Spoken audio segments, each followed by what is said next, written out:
मेरे YouTube page astro Naresh पर आपका स्वागत है। नमस्कार, मैं हूं नरेश कुमार। सबसे पहले उन दर्शकों का धन्यवाद जिन्होंने पेज को सब्सक्राइब किया है, पेज के वीडियोस को शेयर कर रहे हैं, लाइक कर रहे हैं और कमेंट बॉक्स में हमें अपनी राय भी लगातार भेज रहे हैं।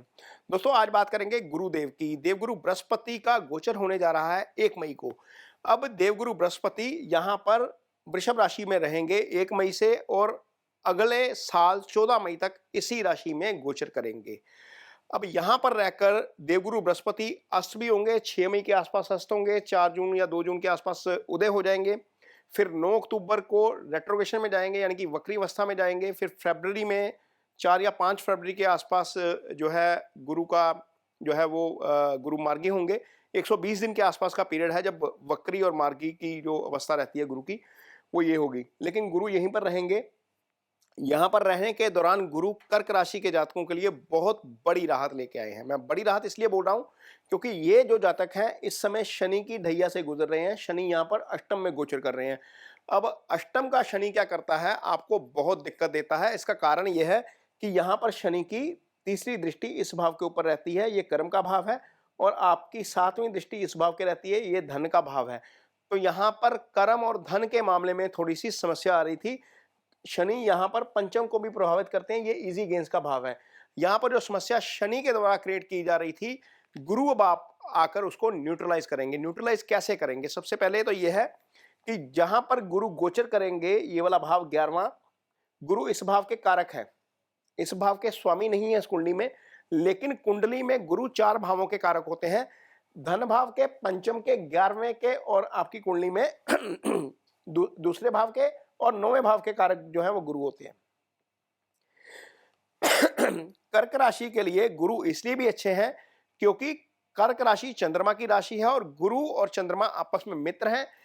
कर्क राशि के लिए गुरु जो है वो भाग्यस्थान के स्वामी हो जाते हैं। अब भाग्यस्थान का स्वामी आपकी कुंडली में शुभ गोचर में आ गया, तो क्या करेगा? यहां पर सबसे पहले तो यह करेगा, अपनी 2 राशियों के अच्छे फल करेगा। ये एक राशि छठे भाव में है और दूसरी राशि गुरु की आपके भाग्यस्थान में।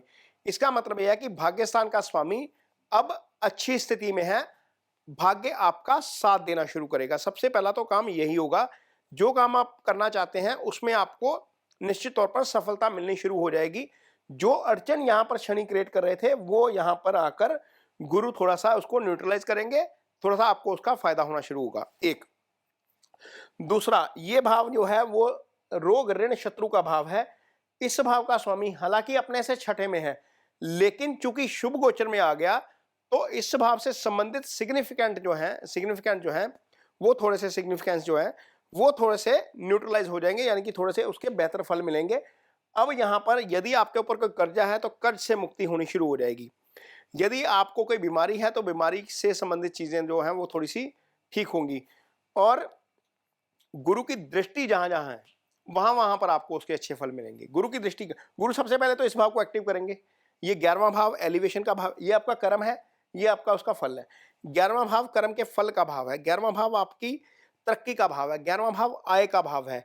तो लाइफ में जितनी भी तरक्की आती है, जितनी भी एलिवेशन आती है, जितनी भी आय आपको आती है, जो आप अर्जित करते हो, वो 11वें भाव से आती है। अब गुरु चूंकि धन भाव के कारक हैं, इसी भाव के कारक हैं, यहां पर आकर बैठ गए तो निश्चित तौर पर आय में वृद्धि करेंगे। आपकी पोजीशन, चाहे वो सोशल पोजीशन है या फाइनेंशियल पोजीशन है या आपकी ऑफिस में पोजीशन है या आपका कारोबार है, इन सब में वृद्धि करने का काम करेंगे। अब गुरु की दृष्टि कहां जाती है? गुरु की 5वीं दृष्टि जाती है आपके सीधे इस भाव के ऊपर, ये पराक्रम का भाव है। केतु यहां पर ऑलरेडी शुभ गोचर में है। जब केतु शुभ गोचर में है, गुरु की दृष्टि इस भाव के आपके ऊपर आ गई, गुरु और केतु दोनों म्यूचुअली एक दूसरे को देख भी रहे हैं। तो यहां पर आप जो भी अब काम करेंगे वो पराक्रम के साथ करेंगे, डिटर्मिनेशन के साथ करेंगे। कोई कंफ्यूजन नहीं रहेगी आपके काम में, आपके डिसीजन मेकिंग में। तो जब आप डिसीजन मेकिंग में कोई कंफ्यूजन नहीं रहती, आप कन्विक्शन के साथ पूरा काम करते हैं, तो उसके फल आपको मिलते हैं, भाग्य आपका साथ देता हुआ नजर आता है। तो ये एक तो ये फायदा होगा, भाइयों से सहयोग मिलेगा। भाइयों को यदि कोई समस्या है तो वहां पर वो समस्या का समाधान होना शुरू हो जाएगा। अब गुरु की एक दृष्टि यहां पर जा रही है पंचम के ऊपर, ये सीधी। अब पंचम क्या है? पंचम आपका इजी गेन है, इसको सुप्त भाव बोलते हैं। यदि आप संतान की अपेक्षा कर रहे हो, आप प्लान कर रहे हो, फैमिली प्लानिंग कर रहे हो, तो ये समय अब आ गया है। कर्क राशि के जातकों के लिए पंचम एक्टिवेट होने का मतलब है कि अगले 1 साल के भीतर आपको संतान सुख मिल सकता है। सबसे पहला तो ये संतान भाव है। दूसरा, ये निश्चल प्रेम का भाव है, ये एंगेजमेंट का भाव है। तो लाइफ में कोई नहीं है तो लाइफ में भी कोई आ सकता है। तीसरा, ये इजी गेन्स का भाव है। इजी गेन्स लाइफ में पंचम से आते हैं, धन भी आता है यहाँ से, तो जो इजी धन आता है वो यहीं से आता है। तो यहाँ पर इजी गेन्स का भाव एक्टिव होने का मतलब है कि आपको आगे जाकर थोड़ा सा पैसा इजी भी आना शुरू होगा। गुरु की एक दृष्टि यहाँ पर रहेगी 9वें वाली, यहाँ पर सप्तम भाव के ऊपर। सप्तम क्या है आपका? सप्तम आपके पार्टनर का भाव है, सप्तम आपके लाइफ पार्टनर का भाव है, सप्तम केंद्र का भाव है। तो यहाँ से लाइफ पार्टनर के भाव का एक्टिव होने का मतलब यह है, पंचम एक्टिव है, कोई लाइफ में आ सकता है। और गुरु की दृष्टि यहाँ पर भैया शादी भी हो सकती है। जिनके पेरेंट्स लड़का या लड़की ढूंढ रहे थे उनके लिए अब ये समय जो है वो आने वाला है, क्योंकि गुरु अब यहीं पर रहेंगे 1 साल। 1 साल रहने के दौरान यहाँ पर अच्छे फल करेंगे, निश्चित तौर पर आपको उसका फायदा होगा। लाइफ में कोई आ सकता है, बिजनेस पार्टनर ढूंढ रहे थे तो वहां पर आपको गुरु का फायदा हो सकता है। ये चीजें आपको निश्चित तौर पर मदद करेंगी। पार्टनर के साथ यदि तालमेल नहीं था तो वहां पर तालमेल में भी अब थोड़ा सा सुधार हो सकता है। अब यदि आपकी कुंडली में गुरु वीक है, यदि आपकी कुंडली में गुरु कमजोर है, तो गुरु के उपाय निश्चित तौर पर आपको करने चाहिए, क्योंकि गुरु आपके लिए भाग्य स्थान के स्वामी भी हैं। तो गुरु का उपाय क्या है? गुरु का सबसे अच्छा उपाय है ज्ञान को बांटना।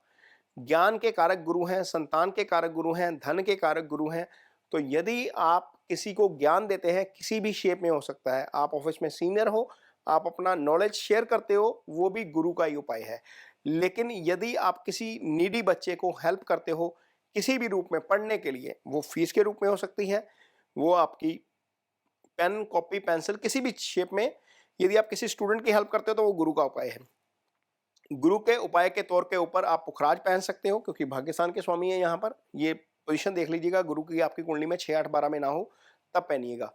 और यदि आप पीले कपड़े पहनते हो, दूध में हल्दी डालकर पीते हो, या आपका गुरुवार के दिन केले की पूजा करते हो, या वहां पर चने की दाल अर्पित करते हो, तो ये भी गुरु के ही उपाय है। तो ये गुरु के उपाय भी हो गए। गुरु का गोचर कर्क राशि के जातकों के लिए बहुत अच्छा रहने वाला है।